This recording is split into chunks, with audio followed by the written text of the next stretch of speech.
Do I even need a dehumidifier? That question's answered on this week's Luke's Tuesday Tip. Luke's Tuesday Tip.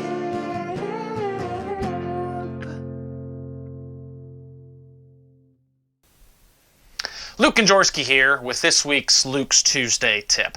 And it's answering the question of, do I need a dehumidifier?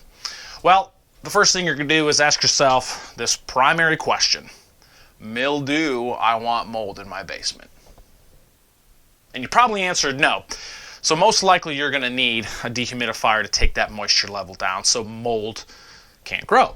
Now, a couple other questions that you can ask yourself, very, very simple. Is there water in my basement? Currently standing water. Number two, when you walk down there, does it feel sticky and high humidity and smell funny?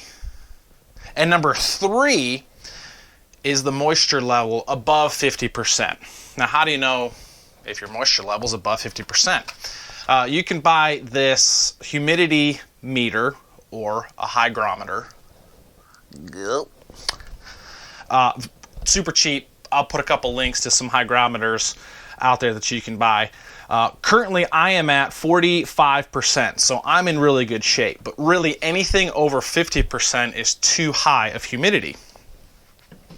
Mold and mildew can grow over 60, and even if it's super hot, it can grow really fast. Within 24 to 48 hours, you can have mildew and mold growth in your basements, and that can cost you a lot of money. All right, so now that you determine that you need a dehumidifier, which dehumidifier should I buy? Well, take a look at this chart, and this should help you. It's not just the cheapest dehumidifier out there.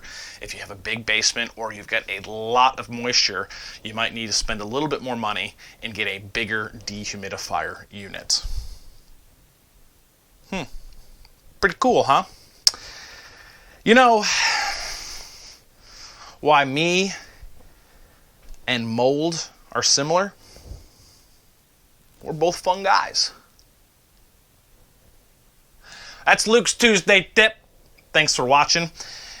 And we'll see you next week when I show you the proper ways to maintain your dehumidifier. We'll see you next Tuesday.